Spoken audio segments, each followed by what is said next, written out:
Hello and welcome to Stampscaping 101. We're going to do a really quick half-page elongated slimline reflection card here. And it's doing a composition that I just did, but I'm doing it in this longer format and just going right to the point of creating the design that I did in a quarter page format before. But just using the elements that I thought looked really good, kind of halfway along in the process of what I thought I was going to do before. Okay, going right to it. We're going to be using a half-page piece of the pre-printed vintage style of paper. It's really fun to use. It's kind of an exciting surface to utilize. It's just a really fantastic type of paper to work with. It's printed on both sides, so you can use whatever side you want. This side, because it's a half page, I can utilize the vignette that's already existing on this type of paper. I can use it this way if I want to, with this kind of vignette up in that corner. The stronger side of the vignette, or I can have it over here. I think I'm going to go this way with the scene that I'm creating here.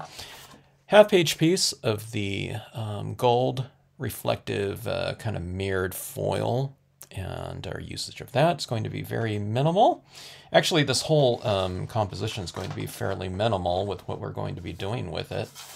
All right, so if you haven't seen me do reflection cards before, the strongest reflection down below is going to be the closest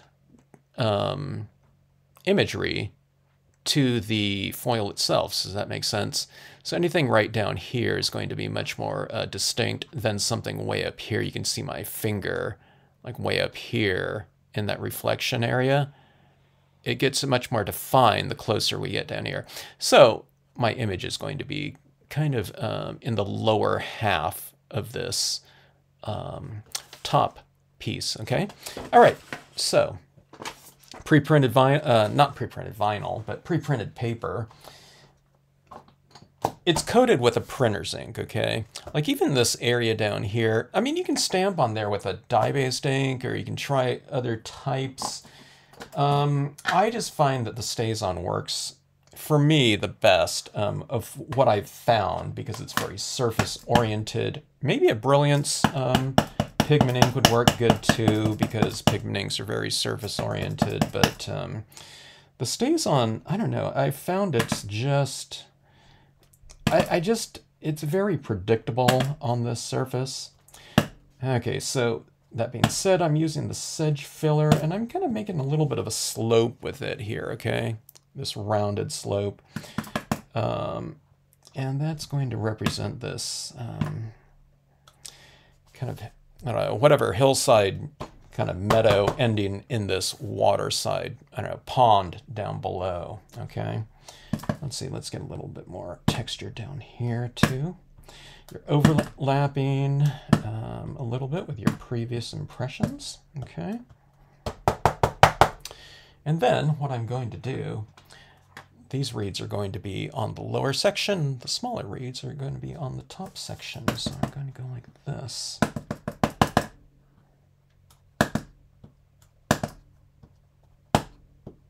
I'm kind of overlapping and changing the angle down here too, a little bit.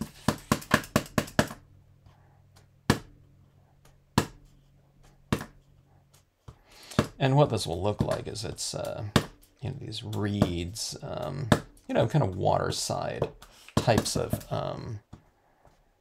you know, grassy growth right along that bank like that. I'm using a little bit less right here and a little bit more on the edges. When you go a little bit higher on the edges, it kind of frames off the scene a little bit better. Okay, let's get most of this printing done here. Let's go with these reeds out here. Stamping on this kind of mirrored foil, it's not absorbent at all, okay? It's very non-porous, so when you stamp on there, it's easy to kind of skew it a little bit because you're stamping with this wet medium, so kind of be pretty decisive and, you know, just hold your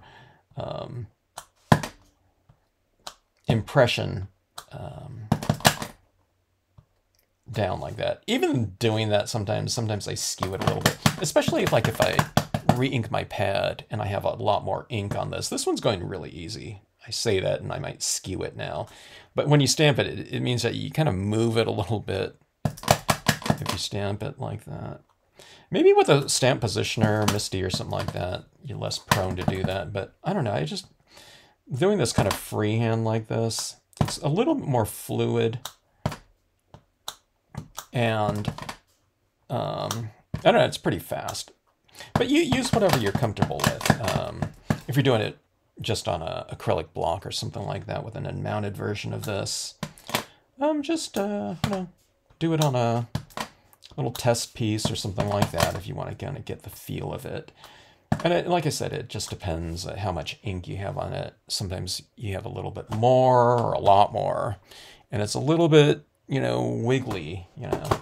If you feel it moves a little bit, usually that's not a big deal. You don't want to move like by a 1/4 inch or something like that. But you can see where I've built up my reeds out here a little bit more, and a little bit more on here. So again, kind of the corners I find give me the best looking result. Okay, and I'll show you how this looks here. Okay, see that right there? You can see those reeds over there. And these reeds in the foreground like that, okay? But now this is all too light, so that's going to be, you know, the coloring that we're going to do on here. Let's see, I'll see where I want to stamp my little horseback rider. Go about right here. I'm looking at these reeds right here. I might want to go a little bit higher. Maybe I'll use the larger ones in there as well. But, or maybe I should go center, a little bit more center with that, perhaps. Something like that. Well, we'll figure it out. But looking at this piece right here, okay, so I'm doing a bigger piece this time, so I'm going to go a little bit higher with these reeds. I feel like I need to go into that, you know, open sky a little bit with this, you know, for a little bit bigger reeds. No, I'm not stamping the whole thing. I'm kind of stamping it from here on. The lower area that represents something closer to us, I'm stamping a little bit more of it, okay? I mean, it's not something where you're going to have to, you know, measure anything. You just want to eyeball it, but, you know, kind of just in general. Actually, now I look at that, it looks pretty good. Let me go with a little bit of a higher one right in here just to vary kind of the application of it. So it's like here and here. I mean, you know, if I was to do this scene, you know, 3 or 4 times, it would probably change with every time, you know, every time I do it. All right, let's see. Let's get to our main image.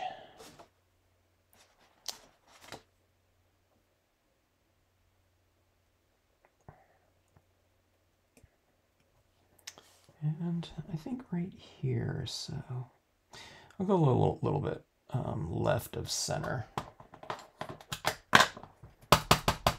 This card is almost done.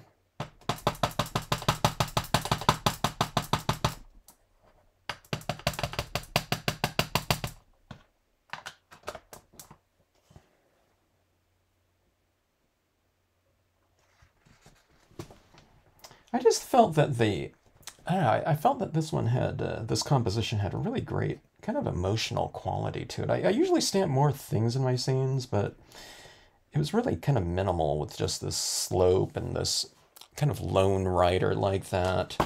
And then this vintage paper gave it, well, give it a vintage look to it, you know, this kind of, I don't know, it seemed like it added to the kind of the solitary kind of emotional quality of the piece for me. Okay, so what I'm going to do is I'm going to tone this in, all right? This has a kind of a, you know, that aged type of look to it. So I'm just going to stick with that and go with some brown tones and also black. Okay, so I mean, it just, you know, I say, hey, you know, what brown is that you used? Yeah, just any of them. Okay, if I only had 3 of them or 2, or if I only had the black, I think that would look fine too. But I'm just kind of grabbing some pencils that I think look like, you know, the tones that are already inherent in that vintage paper, like that. And what we'll try to do here is we'll try to vary this a little bit. Going a little bit more towards the horse right here. Okay, no, what I mean by vary is we'll have some of the this grassy kind of slope a little bit lighter. Now, there's no set place like, hey, you know, where should you leave it lighter? You just kind of, I don't know, just pick a place and kind of just go with it. So for me, okay, so for me as a starting point, I like to have a little bit of a shadow underneath my horse. So I'm going a little bit darker right here. So I'm thinking maybe right here would be a good choice to leave a little bit of illumination. Okay. But like I said, you're varying it a little bit. When I, you know, have to leave it like just the bare paper, just have a little bit of change in here so that it looks like light is hitting it, you know, and, you know, it's sloped and there's grass, kind of clusters on there. You know, it's not just like this dome made of, you know, concrete or something like that. When you have a little bit of changes in variations in light and dark within a given object. Okay, so see that right there? Yeah, it's just a little bit light. Here's a little bit darker right here, and here's a little bit lighter right there. If I do it again, you know, it's probably different, you know, every time. Really, a little bit of variation at least, okay? Now, when you go in with your second color, you know, just try to remember to vary your application and to retain, you know, those light areas that you've already established. Now, I like to go a little bit darker right along the edge of my water as well, okay? So I'm going a little bit darker down here now. I might add a little bit more colored pencil. Let's get, let me show you what this is looking like right now, okay? Look at that. But looking at that, it occurs to me, yeah, let's go even darker.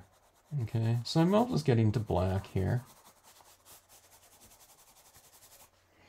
All right, so we'll go with the black, and I'm going to go over these browns that I've just used. So, you know, you might think, hey, you know, you're covering up those browns, then what was the point of adding them? Well, they show through my application of black here. So it's a richer kind of grayscale. You see, it's kind of looking like, you know, that type of color. That's really dark up there. So, you know, you can go even darker like this up here. Kind of going for that little shadow underneath here. But you can see those rich tones up here in these, you know, these different areas like that. It's a little bit more of that brown, isn't it? Let's use some of this in here too. This is a little bit of a more orangey brown. Gives it the slope a little bit of a richer tone, I guess.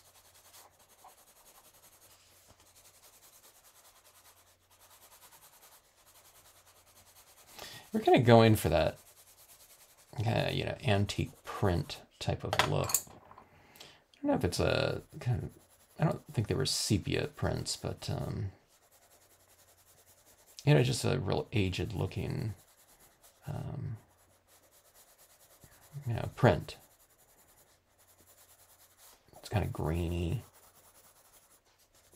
and weathered, maybe. You know, it's been handled a lot.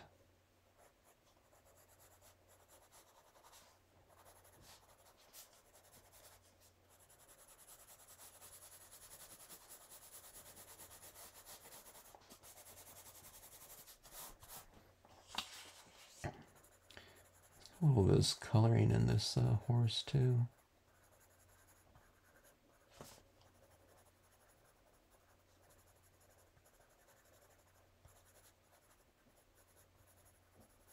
Create a little bit of a stronger shadow.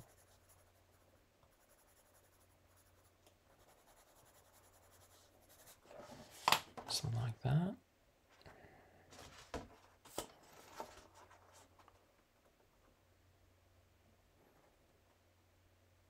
Let's go even deeper, right down here by the water's edge.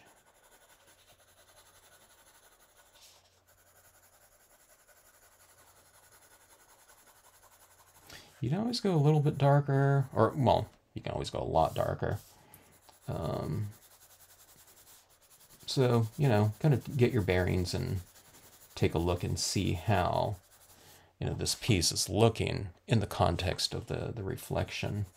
The reflection, it's a little bit different because, see, we have the light that's reflecting off of that gold back up here, and it's making this lighter, and it's reflecting down there again. So there's that little dynamic like that. So you have to kind of look at it in context, not just, you know, how it looks like this. Because it's going, and there's a warm kind of glow too with that golden, you know, that foil. It's reflecting a very golden light up here too. So you might think, wait a minute, this looks really dark, but you have this extra kind of light source that's hitting it from, you know, above and below, you know, with the, you know, the reflection. All right, I think that should do it. But here's what I'm going to do too. We'll add in a little bit of extra texturing in here. All right, looks like that. Look at that reflection down there though. You know, that light behind the writer. I really like that look. Okay, so here's what I'm going to do now. I'm going to add in some of these rocks, the tiny rocks small. And it's going to be right around this water's edge and down here, okay? It's just these little pebbly rocks. And it's a subtle little thing, but I think they're just really, really effective. Okay, now these are, it's really easy to kind of skew these. This is like a really small area right here. And I feel it kind of wiggling underneath me, you know, when I stamp this. It's kind of moving a little bit, you know, ever so slightly. But this is kind of more textural. You know, if we kind of move this, it's not going to be very noticeable. You know, unless you slide a 1/4 inch or something, you know, which you're not going to do.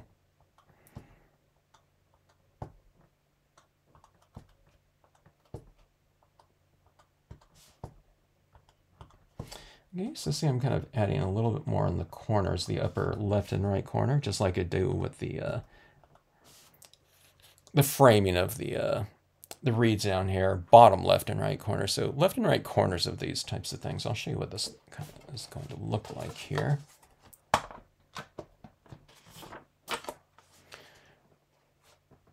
All right, can you see these little, you know, these little rocks down here? And then you see the reflections behind it. Like that. I don't know, can you see that right here and kind of down here?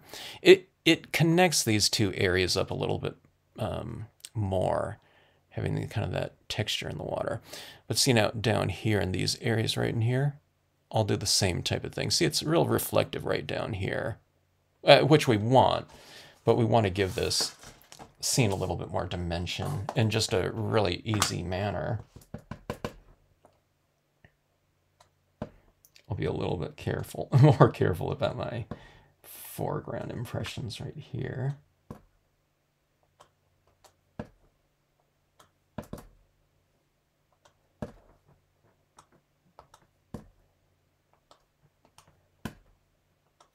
Like I said, it's sliding around minutely here. So you can go for your second impressions too, you know, so that they're a little bit lighter. You can get a little bit more dimension and depth. This kind of represents this little pond here. It's a little bit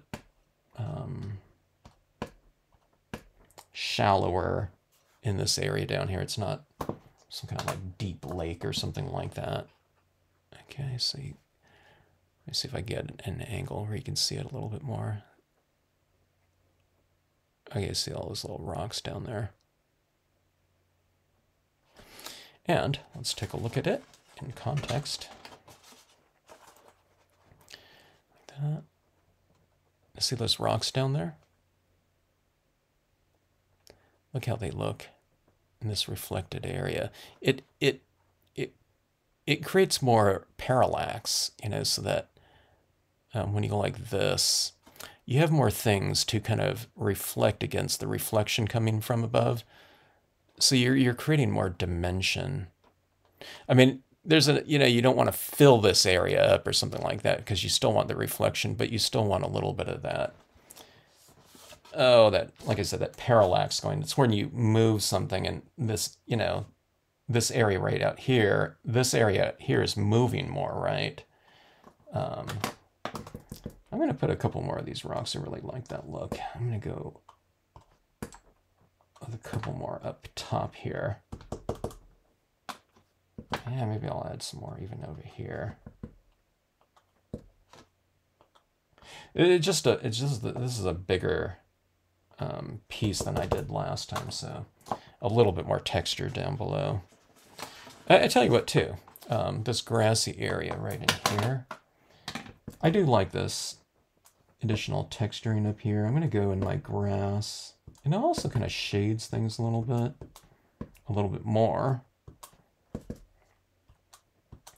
Creating that, again, I keep saying variation, but you know, when it comes to texture, it really looks really good to have that slight variation. I don't know if someone's going to look at this and say, oh, look at all the rocks up here. But I don't know, this piece is so minimal that all those little kind of details like that really kind of help it out. Like that. Okay, so let's take a look at these rocks down this gold piece and how they kind of move around quite a bit like that. See, doesn't that really look like this little pond? And then you can see, let me see if I get the right light up here. Yeah, you can see those, like these ones right up here, and how they kind of, you know, they play against that imagery, the reflection up top there like that. Now, sometimes, I'm not going to do it in this one, but if you stamp some like word stamps or something like that in here, it looks like they're floating on water. I mean, I can go with something up here, you know, that'd be kind of cool, I guess. But I just want to keep this one kind of minimal.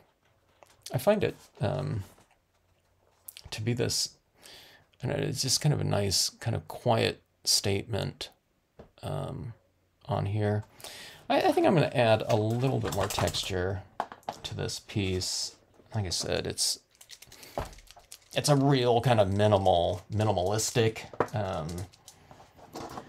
composition right here, especially for a half-page type of scene, you know, with the gold foil down below. But I'm going to add a little bit of, yeah, a little highlighting here into the meadow, or, you know, the grasses. It's just a little bit of extra texturing. Little highlights on some of the grasses. Since I don't have like stars or something like that, it's, you know, just a little bit of a like twinkle in the you know, in this just large form down here. Let's see if you can see that right in here. See those little touches like that? And see, otherwise, you know, there's, you know, this is kind of monotonous over here and over here. So you put a little bit of that on there. You can put, you know, some on the, you know, the grasses as well. I'll do that on a couple of them. Oh, maybe more. Maybe it represents, you know, it could be lightning bugs or, you know, fireflies on these things. Or just reflections. It's just something really subtle.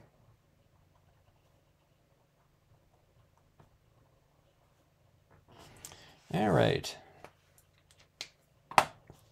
Now, this is kind of a big floppy paper. You can use your tape runner on this and tape it down in here, but for a big piece of paper, and it's really thin. It's almost thinner than copy paper. I like to use a spray adhesive. So you spray the back in here, and then you fold this over like this, and then you get it in the corners like that, you know, lock it down, and then you lay it down like that, okay? Same thing with this. This is a really big piece. You can use a spray sealant, or you can use the, on this one it's really stiff, you know, the gold, so if you want to use your tape runner on that, you can. I mean, you can use your tape runner on both of them, but I might use quite a bit of tape. And then you just get it, you know, locked down in this mirror card format, like that, and you're done, okay? Someone opens this up like this. See that little bit of movement that takes place? Look at the reflection part. Like that. And then they go like this. I'm mostly looking down at this area down here, you know. I mean, this is the focal point up here, but the magic of these kind of reflection cards are right down there, so I don't know, it just makes a really cool kind of reflective, almost three-dimensional pop-up statement, but without having to do really anything three-dimensional. In this little area down here, you know, with these, you know, the reeds in here and those rocks, you know, that's a really easy stamping assignment. Just go to it with your StazOn ink. You don't really have to do anything else down here. And I don't know, I really like this composition. It's just, I know, it's just a really quiet, minimal one. I think I stamped a tree up there, you know, that reflected down here a little bit more on my last piece, but I don't know, I think that looks pretty cool. I don't know, maybe I will go for, you know, just a little bit of variation now that I look at it. So you kind of, you know, look around. See, I have this large slope up here. Here's this bush, you know, stamp right here. You just kind of vary that horizon line just a touch, okay? With some of this. It's like this craggy little kind of brush. It's very subtle, but maybe add to the piece a little bit.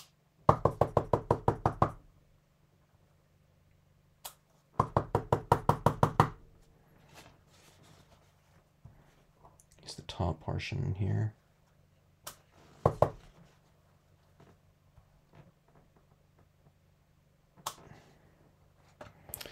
Yeah, see this little, you know, that little brush up there. I mean, it's really subtle, like I said, but I don't know, I really enjoy adding those little tiny details like that into my pieces. Yeah, it's a little bit better because you can see it even reflected down below. So it's not just this, you know, super smooth slope, you know, so there's a little bit of variation here and here, and you can see that down, repeated down there. All right, so that is the card. And what time are we at right here? About half an hour or something like that. I mean, it's a little bit less. It's like 28 minutes for, you know, doing something like this. And what I would do on this area right here is I would stamp some sort of a word stamp or quote or something like that and do it in white ink. And then you open it up like that. And then you do your, you can do your to whoever, you know, love, you know what I mean? You can write your note to someone right back there. And it would really make for a great, it's almost like a gift, you know what I mean? It's the, you know, it's a card, but it becomes something a little bit more, I think, when you have this kind of element like this. Like I said, it feels like like the gift itself, a little bit more so, or like I said, it's a three-dimensional pop-up. I'm looking at these reeds right here reflecting down like that. But I don't know, it becomes interactive too when you have something like this going on. It's really fun. All kinds of different possibilities with this type of thing too. I think in the last one too, did I put like a moon or something like that in the background? That might be kind of interesting too. I'm going to go see, let me see that other card and I'll do a little comparison, contrast with it. Okay, here's my last piece right here. And here, you know, a little quote on the end of it. But Yeah, I did put that little moon down there like that. I think that moon looks really good. I might have to add it in on this piece right here. Let's go ahead and do that.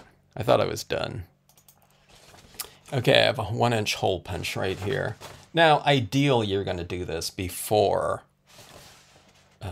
Actually, maybe that moon should be like in a different location. This one looks really good, you know, behind the writer. But we have all this different space right here, and this kind of character looks like it could be looking out at the moon. I was going to put it behind the character and just be careful about where I place it, but I think it'd be kind of cool right around here. To see this moon kind of right up there. Because it looks like the writer is looking at it, huh? Let's do that. That'll make it really easy, too. You know, I won't have to kind of draw, you know, a little bit of her back in. So let's do this right here. I wasn't quite sure how this white would read the first time I did it on this background. But I thought it looked pretty good. Specifically, I wasn't quite sure because there's no white in this on this paper, so having this kind of white object in there, I didn't know if it would match, you know, very well, but I thought it looked really good. Okay, on this moon, you see I've added it in. I'm going to kind of vary it a little bit. I'll wipe off a little bit of the bottom here, I think. You know, just so it's a little bit brighter on one side of it or whatever. Top part, I guess.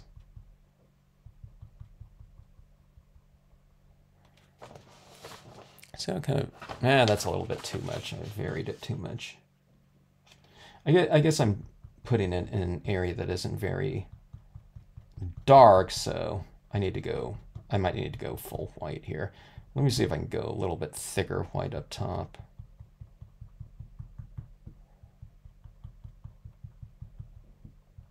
Okay, now this is going to dry. It dries a little bit more see-through. So,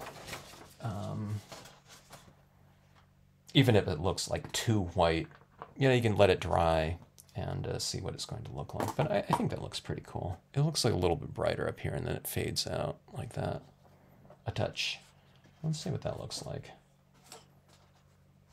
Yeah, I think that looks pretty good. Especially looks really great down there in the gold, doesn't it? So you do this like this, and you see how that moon kind of rises. Or I don't know. Now I'm not sure if it's a setting sun on top of that gold like that. And see this right here? This is what this tone looks like, okay? But you pair it with the gold. I don't know if you can tell, but there's kind of more of a warm tinge to it, you know, when you get that gold kind of reflecting in there. So it changes it around a little bit.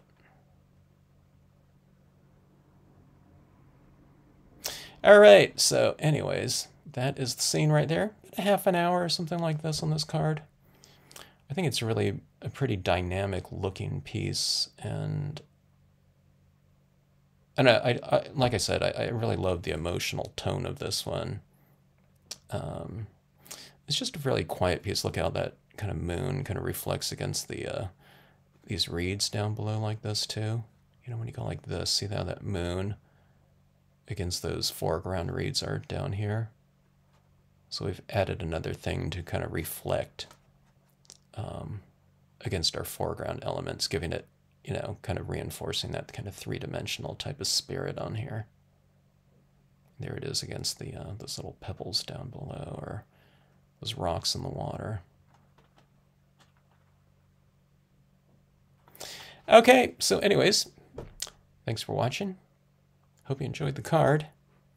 And if you enjoyed these videos, please hit the like button. I'd really appreciate it. And if you feel so inclined, maybe you'd like to subscribe to the channel, and so you don't miss any of these fun little projects that we've been adding up on the channel. All, I don't know, maybe 1,800 of them at this point in time. Thanks as always.